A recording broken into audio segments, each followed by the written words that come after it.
5 ауыз сөз. Бірінші, Алланың берген әр сынағына шүкір ет. Ең бастысы денің сау, аяқ қолың сау. Өмір бір-ақ рет беріледі. Ал мүмкіндік көп. Тәубеңе келіп жүр. Тәубешіл пендесін Құдай да сүйеді. Өтіп жатқан өміріңе шүкір ет. Сенен де қиын жағдайда жүрген адамдар бар. Әр атқан таңыңа тәубе. Батқан күніңе шүкір де, ол ғажапты көре алмай жүрген зағиптар қаншама. Екіншісі, айналаңа сүйсіне, тамсана қарайлай жүр. Осы тіршілікке ғашық болып, ғұмыр кеш. Бұл жалған уақытша ғана. Көкірек керіп тепсіне берме. Қандай мықты болсаң да, көкірегіңді көр топырақтың зілі басатынын ұмытпа. Бұл 5-ақ күн жалған өмір. Өзгемен алысып жүргенде өз бақытың мен уақытыңды өткізіп аласың. Шаршадым деме. Ол көпірлік, шаршағанды көрсетейін, білмей жүр екенсің деп, бейнетіңді еселей берсе, не істей аласың? Үшіншісі, басыңды қандай бұлт шалса да, тырс етпе. Құдайдың дегені, Алланың пешенеге жазғаны бар. Қашып құтыла алмайсың. Жыланып, жала жауып, жауласа берме. Бәрі көкте жазулы тұр. Шыр айналдырып әкеліп, өзінің басыңа бір күні барлық жақсылықты үйіп төгіп бере салады. Немесе қалың сорды. Алланы зікір қылып, жүректі де жаныңды да тыныштандыр. Аласұрма, жанталаспа. Ешкімнің нақақ көз жасымен наласын арқалама. Жалғыздың үнін Құдай ғана естиді.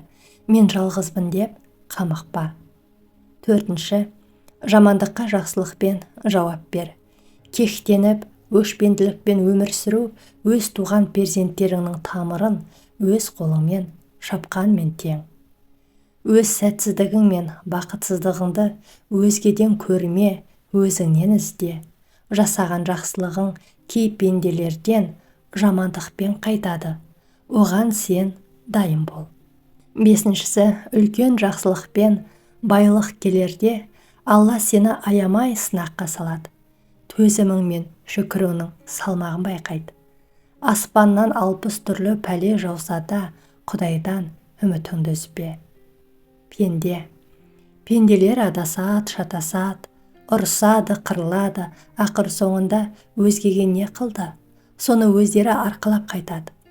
Құдайсыз қурай да сынбайды, қар да жаумайды, ендеше ауырды да, жеңілді де көтере біл. Кешірімді болайық. Алла тағала баршамыздан разы болып, пендешілікпен біліп, білмей жасаған күнәларымызды кешірсін. Ешкімді ренжіте көрме. Адам пенде. Пенде болған соң, әркез түрлі көңіл күйді бастан кешеді. Торығу, оңаю, күйіну, сүйіну, өкіну, бәрі де екі аяқты жұмыр бастыға тән қасиеттер.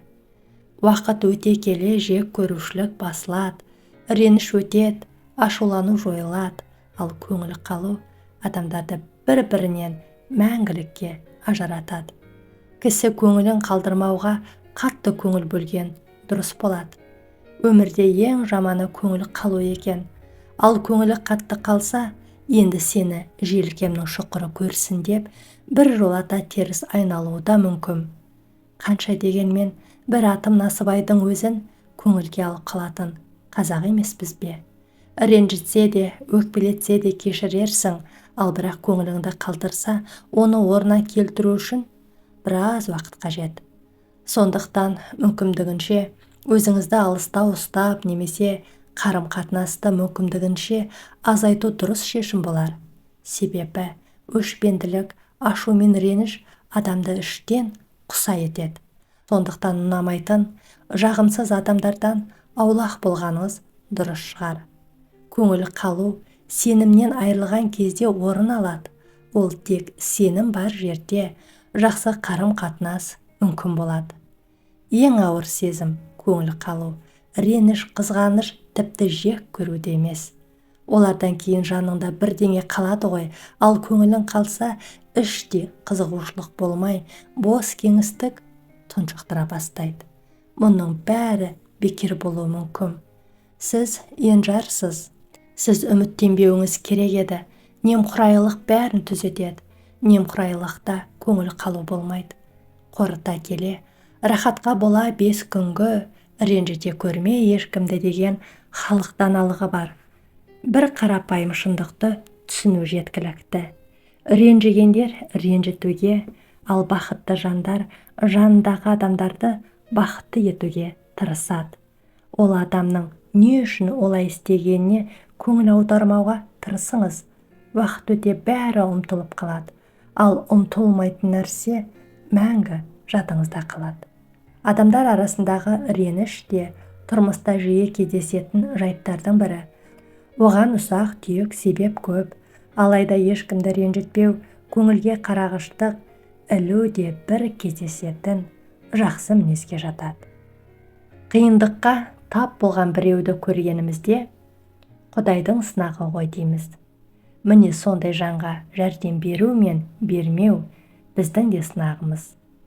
Өмірінде қиыншылық көріп, басына түскен сынақтардан сынып кетпей, одан сабақ алып шыққан адамда тереңдік болады.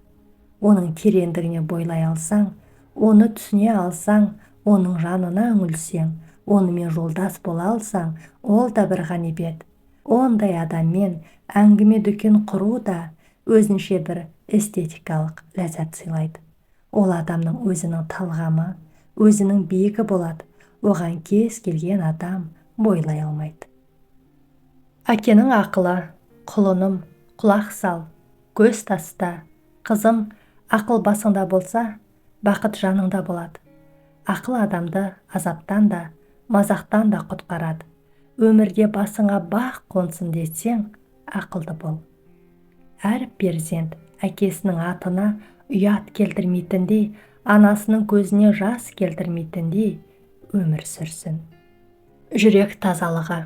Бір ғұламадан: неге кейбір адамдар ақ көңіл, мейірімді болады, ал енді біреулері көре алмас, күншіл келеді деп сұрайды.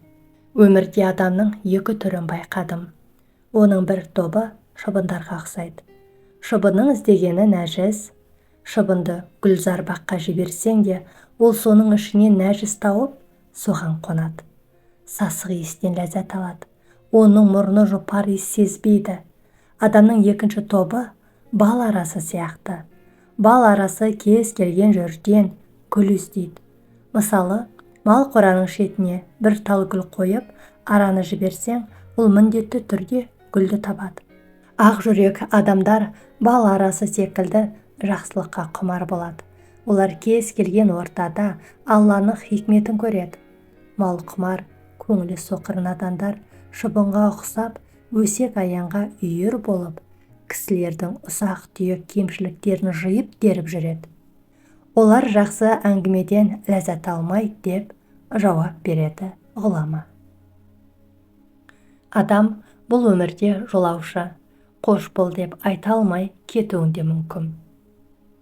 Еркекте бастысы байлық емес, ақыл. Әйелде бастысы сұлулық емес, адалдық. Доста бастысы бос сөз емес, қолдау. Сүйікті адамда бастысы талап емес, адалдық. Денеде бастысы келісті мүсін емес, денсаулық. Сөзде бастысы қандай айтылуы емес, шынайылығы мен мағынасы. Жақсы көріңіз, жақсылық жасаңыз. Өмірде ең маңыздысы жақсы көру. Жақсы көру талай жақсымен кездестіреді. Адамға талай есікті ашады. Қаншама игі істерге жетелейді және нағыз өмір сыйлайды. Жақсы көруді ер мен әйел арасындағы сезіммен ғана байланыстырмаңыз. Ол әлемді тербеп тұрған ұлы күш. Жақсы көрудің маңыздылығын адам ертерек түсіне алмайтыны өкінішті. Оны әдетте кеш ұғады, тым кеш, бәрі біткенде. Себебі өмірдің соңында қазір таласып, ренжісіп, жауласып жүрген көп дүниенің түкке тұрғысыз екенін түсінеді. Қазір отырған әлеуметтік желің, ақшаң, жанталаса жинаған атағың, дүниең, тағы да басқа толып жатқан құндылықтар, бұның бәрінің соңғы демің үзілерде маңызы болмайды. Сенің есіңде кімді жақсы көргенің, адамдармен қарым-қатынасың, жақсылық жасағаның ғана қалады. өкінішің де, қимасың да сол сәттермен ғана байланысты болмақ. Ешкім жақсы көлік мінбедім, зәулім сарайда тұрмадым, жақсы орындықта отырмадым деп өкінбейді. Бұлар дүниедегі ең қол жетімді дүние екенін түсінеді. Өкінішке орай, өмірдің соңы бәріне бірдей әбден қартайғанда белгілі бір уақытта келмейді. Кез келген уақыт соңғы секунд болуы мүмкін. Қалтасы жоқ киім-керде дәл қазіргі мақсаттардың барлығы сондай күлкілі әрі арзан болып қалады. Ол кезде адамның санасы тым ашылып кетеді. Өзегін өкініш өртейді. Адамдарға жақсылық жасағысы келеді, бірақ қауқар болмайды. Мүмкіндік жоқ. Ең керексізді бірінші, ең маңыздысын соңғы орынға қоймаңыз. Дүние, дәулет жаман емес, жаманы соның соңында өзіңді басқара алмай, еркіңнен адамдықтан айырылып қайту. Адамзатқа қиянат жасау, оның буына мас болып, саналы өмірін еш жимай өткізу.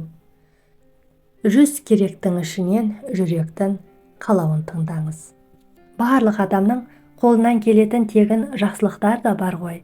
Өзгеге тілектес болу, біреумен бірге қуану, қолдау, сөзбен болсын сүйеу, демеу болу. Ең құрығанда бұдан құр қалмаңыз. Жақсы көріңіз, жақсылық жасаңыз.